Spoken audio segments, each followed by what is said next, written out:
Olá pessoal, mais uma vez estamos aqui na série Psicopedagogia em Ação com o tema Linguagem Oral, Atrasos e Sinais de Alerta, tá? Vamos aqui iniciar com uma bela frase. A fala é a ponte entre o pensamento e o mundo, e não é que é, né? Quando ela não aparece no tempo esperado, precisamos olhar com cuidado e acolhimento. Então, se o seu filho, em determinada idade, ainda não começou a fala, é motivo de atraso sim, tá? Então, a criança fez 2 anos, não tem fala, vocês têm que correr. A pediatra tem que indicar uma fono para ver o que está acontecendo e fazer uma sondagem, né? Quem vocês foram na infância, de onde vem essa demora da fala, tem que fazer uma pesquisa, né? Entendeu? Tem que fazer uma pesquisa. Então, esse atraso de linguagem é quando a criança não desenvolve a fala e a comunicação conforme os marcos esperados para a idade. Marcos esse de desenvolvimento, né? Nem sempre significa um transtorno, mas é um sinal de alerta que merece acompanhamento. Porque não adianta muita gente com mais idade dizer assim, deixa lá para 5 anos, isso é bobagem gastar dinheiro agora. Porém, quando dá 5 anos, ele já vai para 6 anos. Ele leva esse atraso de fala junto. E esse atraso de fala pode ter muita coisa junto. E isso vai transformar numa dificuldade bem maior. Então, esse desenvolvimento nos fala do quê? Vamos lá, trabalhar cada desenvolvimento dentro de uma etapa, de uma faixa etária. Marcos da fala, balbúcio. Esse balbúcio vem com 1 ano de idade, é normal, né? Balbuciar, mamá, e fica, e fala as coisas que eles gostam, né? Tem criança que fala beça, só que a gente não entende nada, né? Então, são as primeiras palavras, até 18 meses, né? Até 18 meses. Frase simples. Então, frase simples, voltando aqui, balbúcio é dentro da faixa etária de 0 a 1 ano, vamos botar assim. As primeiras palavras surgem dentro de 1 ano até 18 meses, ou seja, 1 ano e 6 meses, vamos colocar assim. E as frases simples de 2 anos e meio em diante. Agora, tem criança que é precoce na fala, como tem outras que têm atraso na fala, entenderam? Isso aqui não é um código assim 100% correto, não é. Isso aqui é uma amostragem que pode ou não pode, tá? Diferença entre atraso de fala e atraso de linguagem. Causas comuns, né? Audição, estímulo familiar e fatores neurológicos. Nós temos, por exemplo, a criança que tem atraso na fala é uma coisa e atraso de linguagem é outra coisa. Então, às vezes a criança tem língua presa, às vezes a criança tem um distúrbio, vamos dizer assim, neuromotor interno, que é da fonoaudiologia, tá? É da psicomotricista, essas questões todas, né? Importância da escola ativa e do diálogo no ambiente familiar. A escola é super ativa, quer ver seu filho desenvolver a fala? Ponha ele na escola a partir dos 2 anos, você vai ver. Agora, aquele que não desenvolve é motivo, né, de observar. Teve uma criança que eu acompanhei, não tem muito tempo, e ela chegou a fazer 1 ano e 6 meses. Soltava uma palavra, mãe, pai, assim, muito pouquinho. Eu, com intimidade com a mãe, eu falei, eu acho que você devia dar uma olhada. Ah, não, é assim mesmo. Aí eu falei, põe na escola. Não, vou esperar fazer 2 anos. Aí esperou, colocou. A criança, olha, fala tudo agora. Acho que ela acabou de fazer 4 anos agora. Fala tudo. Mas foi a escola. Foi a escola. Vocês entenderam? Foi a escola que fez esse trabalho. Papel do professor: identificar dificuldades na comunicação em sala de aula. Então, esta comunicação, né? Esta comunicação vem do entrosamento com os colegas, né? Então, devemos fazer o encaminhamento e trabalho conjunto com o fonoaudiólogo e psicopedagogo. O psicopedagogo atua no campo, né, do fazer, da aprendizagem, e o fonoaudiólogo trabalha na questão da fala. Então, a professora, quando estiver contando história dentro dessa faixa etária de 0 a 5, tem que pedir participação das crianças. O papai e a mamãe todo dia devem contar uma história. Ai, mas eu não tenho tempo. Tem tempo sim. 2 minutos não vai roubar o teu dia de 24 horas.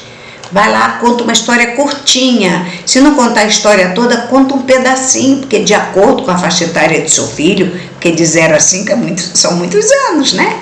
Então você conta a história e procura gesticular bem, que é para a sua dicção sair o máximo perfeito, para que ele escute, porque tem muita criança também que tem problemas auditivos, por isso que tem essa falha na linguagem, tá? Esse atraso também tem a ver. É por isso que a fono, né? Ela tem a escuta e tem aqui, tá? Que isso está interligado, vocês sabem. Então, a fono que cuida disso. Muitas das crianças que às vezes não escutam, não se comunicam porque não escutam. E às vezes falam errado porque escutaram errado de terceiros. Tem isto também, tá? Então, quais os comportamentos que mostram que a criança precisa de avaliação? Esses comportamentos que eu estou dizendo, essa criança troca tudo, troca letra. Vamos botar uma faixa etária aqui de 4 anos. 4 anos de idade, muitas das crianças, elas cantam a música inteira sozinha, tá? Às vezes até com 3 anos, eu vivi muito isso, né? Então, as crianças, elas cantam, tem algum encontro consonantal que elas atropelam, normal, super normal, mas é de 4 para 5 anos, não. Então, você conta uma história e você interrompe. E de preferência, você pode contar uma história assim: era uma vez um garoto chamado João Paulo.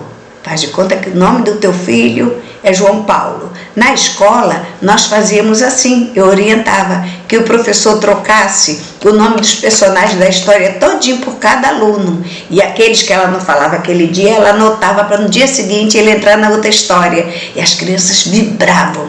Então, façam isso, tanto para vocês professores, quanto para vocês pais. Então, narram a história. Se não der, nessa faixa etária de 0 a 5 anos, é lógico, não vai contar história para bebê, mas você pode contar uma história assim, pedacinho de história para a criança ir, né, trabalhando a acuidade auditiva.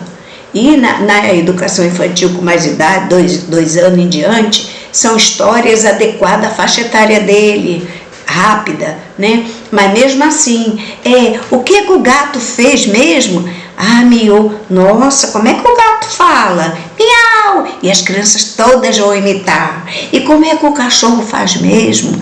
E aí, isso pai e professores, sabe? Vocês vão trabalhando aos pouquinhos. Então, aí vai desenvolvendo a prolação, a dicção, assim, bem devagarinho, né? Eu estou usando um termo bem elevado, mas para eles o vocabulário, né? Vai desenvolvendo o vocabulário. Era uma vez, e aí o que ele fez mesmo? Faz ele participar. E daqui a pouco ele apagou, você não contou nem 1/4 da história, à noite, né?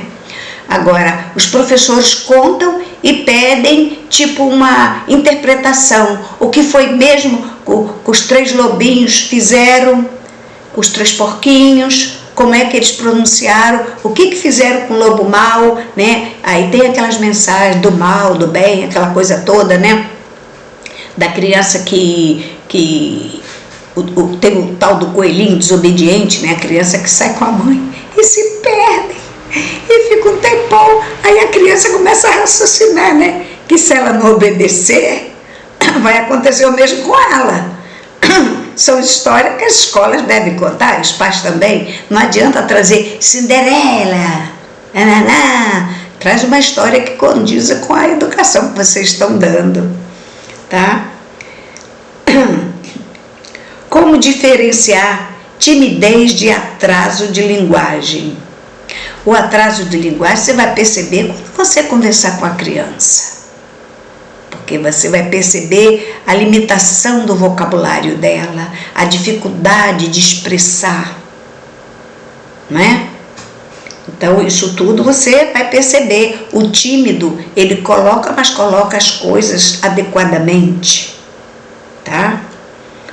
O que os pais podem fazer em casa para estimular a fala? A história é a primeira coisa, história. E quando seus filhos falarem errado, quando seus filhos falarem errado, tanto na escola quanto em casa, não os corrijam, simplesmente passam assim.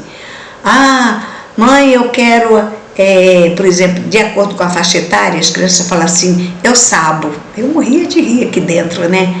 Vocês sabem, nós sabemos. Assim ele respondia assim. Aí você corrige, nós sabemos.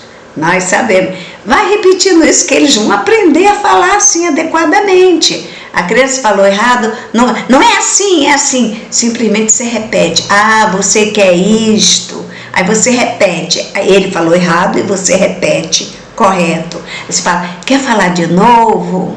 Aí a criança vai repetir igual a você. E aí o aprendizado, a linguagem, a comunicação e esse atraso, vão evoluir. Deixa eu ver aqui onde eu estou mais. Então, os pais precisam ter uma contribuição permanente com a escola, porque os pais são os parceiros, os pais são as primeiras pessoas que devem querer o desenvolvimento da fala, da comunicação, da linguagem, né? Quer dizer, tem criança com 1 ano e meio, fala frase, fala um monte de coisa, tá? Então, na creche que eu fui supervisora, de 80 crianças, elas, 10 meses, tinha criança que já falava frases. Cantavam atropelando, mas cantavam, tá? E ali, mas aí tinha aquelas que atrasavam. Tinha atraso do andar, que era motor, tinha atraso da fala, tinha atraso N, e a gente detectava tudo, né? Chamava atenção, passava para a psicóloga, passava para a fono, que na equipe tinha isso tudo. E aí a gente pediu uma avaliação da pediatra, para depois ela que encaminhasse, né? Porque nosso papel nós fazíamos um belo relatório com a equipe toda assinando, né? Porque tinha médica, mas a médica era para creche, não era médica particular de ninguém. Então a pediatra particular, ela que faz o papel dela lá fora, tá? Então, gente, hoje o meu recado é simples, porque depois nós vamos trazer essas conversas em live, em roda de conversa, tá? Então, nesse momento, eu peço que vocês leiam história para os seus filhos e usem uma dicção bem elaborada. Vocês estão me vendo falar assim? Vocês estão pensando que eu falo assim? Eu não falo assim. Eu falo quando eu estou dando aula, quando eu estou ministrando palestras, ou então quando eu estou aqui me expondo para vocês. A minha fala é uma fala acelerada. Eu não sou uma pessoa lenta, eu sou uma pessoa acelerada. Mas quando eu estou em trabalho, passando para terceiros, eu faço a minha prolação, a dicção ser bem elaborada, bem entendida. Então a criança precisa entender. Às vezes o pai está respondendo a uma pergunta da criança, às vezes é uma resposta indevida, mentirosa, né? E ele ainda está com a boca cheia comendo alguma coisa. Isso é correto? Não é correto, gente. Então, espera a boquinha esvaziar e fala com toda prolação. com a sua dicção o melhor possível e repete aquilo que a criança está perguntando, tá? E conta uma história e estica as frases. Era uma vez um coelhinho desobediente. O que o coelhinho era mesmo? Ele está com sono ainda, ele vai participar, ele vai dizer desobediente, desobediente, né? E aí você diz, pois é, e o coelhinho foi fazer compra com a mamãe. Quem é que foi fazer compra com a mamãe? O coelhinho, entendeu? E se você estiver trocando o coelhinho pelo nome dele, você substitui. E chegando lá, o coelhinho desobediente saiu correndo e largou a mamãe. E se perdeu, chorou muito, até alguém encontrar. E gritou, quem é a mãe do coelhinho? E a mãe do coelhinho está com a mão na cabeça chorando, cadê meu filho, cadê meu filho? Entendeu? Conta essas histórias que eu com certeza vocês não vão. Os de 5 anos podem aguentar uma história curta, mas 2, 3, 4, eles vão apagar na primeira estrofe da história, primeiro parágrafo da história, entendeu? Porque se vocês puserem uma voz suave, vão amolecer rapidinho. Gente, olha, hoje é curta a situação, porque tem questões aqui que eu venho com elas depois, nesses encontros que eu pretendo fazer de live. Então, por hoje é só. Olha, ajude meu canal a crescer. Eu larguei há 3 anos atrás por necessidade de estudos, né? Mas pode ir lá, vai lá ver. Vai lá no canal, vocês vão ver que há 3 anos tem vários vídeos gravados a favor dos pais, a favor dos educadores, mas a favor principalmente das crianças, que meu trabalho é para isso, tá? Gratidão por hoje. Até a próxima.